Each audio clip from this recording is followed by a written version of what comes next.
പിതാവിൻ്റെയും പുത്രൻ്റെയും പരിശുദ്ധാത്മാവിൻ്റെയും നാമത്തിൽ ആമേൻ. പ്രിയപ്പെട്ടവരെ, സ്നേഹവന്ദനം. ഇന്ന് ആഗസ്റ്റ് 27 ബുധനാഴ്ചയാണ്. അമ്മേ പരിശുദ്ധമേ, അമ്മേ പരിശുദ്ധമേ, ദൈവമാതാവേ, കൃപാസനത്തിലൂടെ ഞങ്ങൾക്കും ഞങ്ങളുടെ ദേശത്തിനും അമ്മ മധ്യസ്ഥം തേടി തന്ന എല്ലാ അനുഗ്രഹങ്ങൾക്കും കൃപകൾക്കും ഞങ്ങളിപ്പോൾ ഹൃദയം നിറഞ്ഞ നന്ദി പറയുന്നു. അമ്മേ പരിശുദ്ധമേ, അമ്മേ പരിശുദ്ധമേ, ദൈവമാതാവേ, 2004 ഡിസംബർ 7 ഉച്ചകഴിഞ്ഞ് 2:30 കൃപാസനത്തിൽ സംഭവിച്ച അമ്മയുടെ പ്രത്യക്ഷപ്പെടലിനെ കുറിച്ച് തിരുസഭയ്ക്ക് സമർപ്പിച്ചിരിക്കുന്ന പഠനരേഖകളുടെ മേൽ സഭാത്മകമായ പഠനം ആരംഭിക്കുവാൻ ഞങ്ങൾ പ്രാർത്ഥിക്കുന്നു. അമ്മേ പരിശുദ്ധമേ, ഭൂസ്വർലോകങ്ങളുടെ രാജ്ഞിയായ അങ്ങേയ്ക്ക് ഭൗമസംരക്ഷണത്തിനായി പ്രപഞ്ച പ്രകൃതിയെ തന്നെ തിരുസഭ പ്രതിഷ്ഠിക്കുവാൻ ഈ പ്രത്യക്ഷീകരണം വഴി ഇടയാക്കണമേ. പരിശുദ്ധമേ, ജപമാല മാതാവേ, സകല പ്രാർത്ഥനകളോടും ചേർത്ത് ഞങ്ങളിപ്പോൾ പ്രാർത്ഥിക്കുന്ന ഈ കുടുംബത്തിന്റെ പ്രത്യേക നിയോഗം പറമക്കളെ,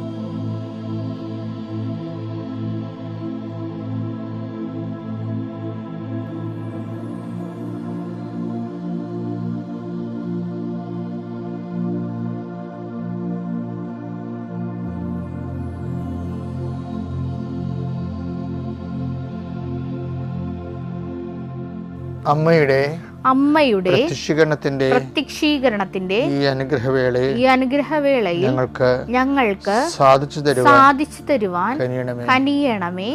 ആമേൻ. വിശ്വാസ പ്രമാണം. സർവശക്തനായ പിതാവും ആകാശത്തിന്റെയും ഭൂമിയുടെയും സൃഷ്ടാവുമായ ദൈവത്തിൽ ഞാൻ വിശ്വസിക്കുന്നു.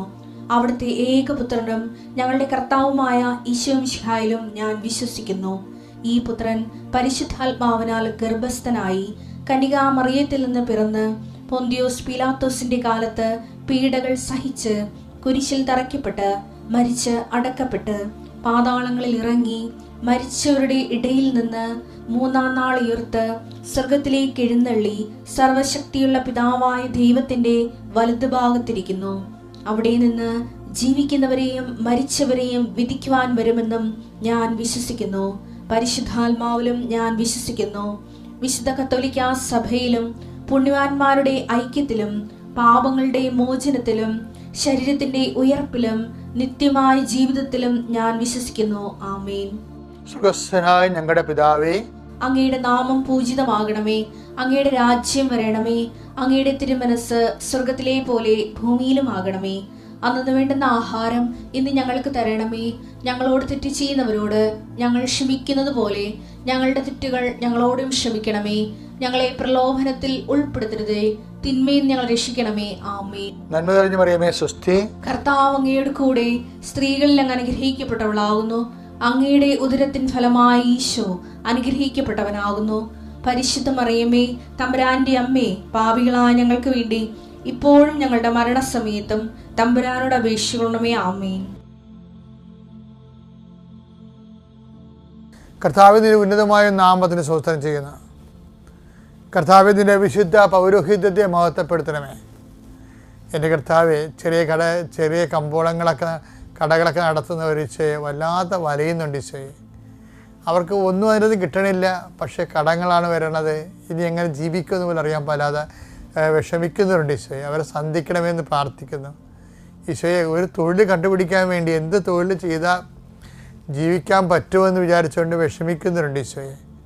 അവരെ കർത്താവ് വിസ പുതുക്കി കിട്ടാത്തതിൻ്റെ പേരിൽ മക്കളെ കരഞ്ഞ് വിളിച്ച് നിലവിളിക്കുമ്പോൾ അമ്മ അവരെ ആശ്വസിപ്പിക്കുന്നത് ഉടമ്പടി എടുത്തവരുണ്ട് മകനെ മാതാവ് നമ്മൾ സന്ദർശിക്കുമെന്നാണ്. ആ ഒരു ഒറ്റ ആശ്രമേ ഉള്ള അമ്മേ, അതെല്ലാ മക്കളും അങ്ങനെ ചിന്തിക്കുന്ന ഓരോ മക്കളും ഈ പ്രാർത്ഥന കൂടുന്നുണ്ടെങ്കിൽ തീർച്ചയായിട്ടും കൃപാസന ആൾക്കാരെ ജീവനുടെ പ്രത്യക്ഷ മാതാവ്, സഞ്ചാരി മാതാവ് ആ മേഖലയിൽ ചെന്നിട്ട് അവരുടെ പ്രശ്നങ്ങളെ പരിഹരിച്ചുകൊണ്ട് അവർക്ക് സന്ധിപ്പ് നൽകുന്നതിന് വേണ്ടി എൻ്റെ കർത്താവിൻ്റെ ഉന്നതമായ നാമത്തിൽ സഭയുടെ അധികാരത്തിൽ കുരിശടയാളത്തിൽ നിങ്ങളെ അനുഗ്രഹിക്കട്ടെ.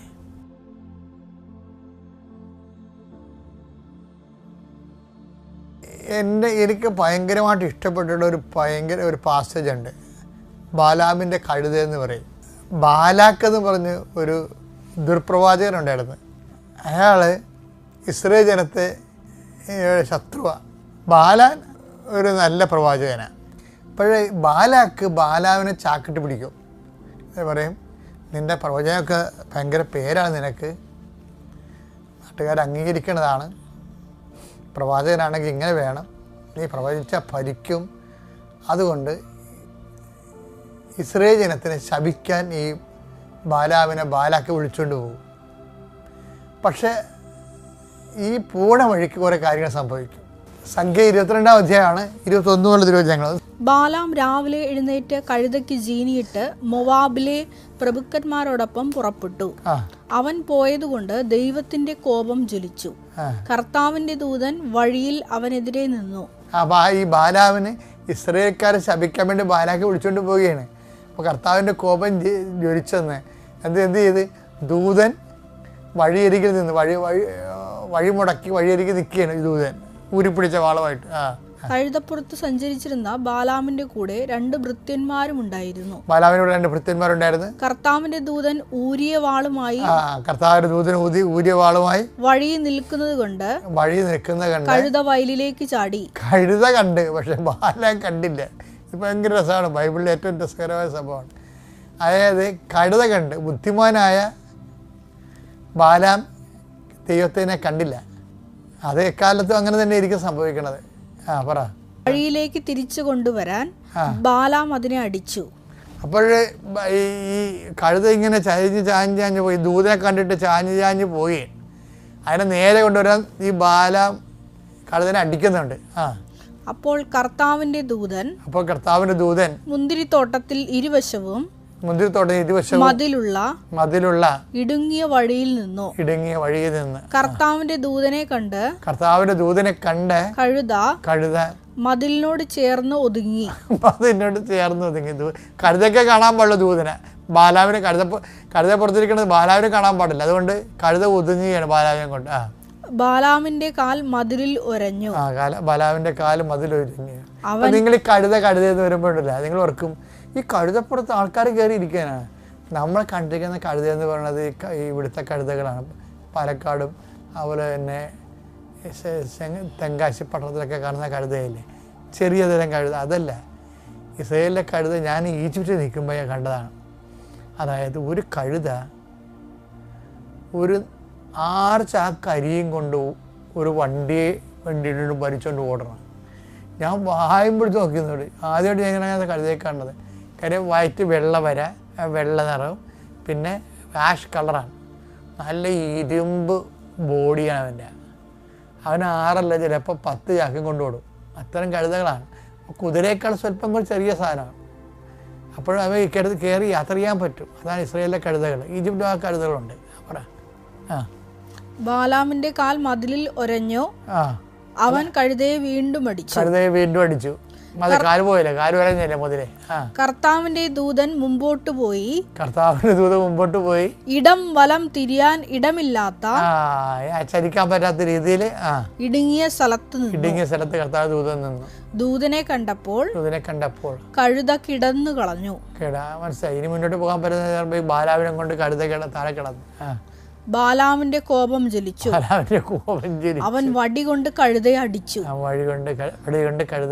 അപ്പോൾ കർത്താവ് കഴുതയ്ക്ക് സംസാര ശക്തി നൽകി.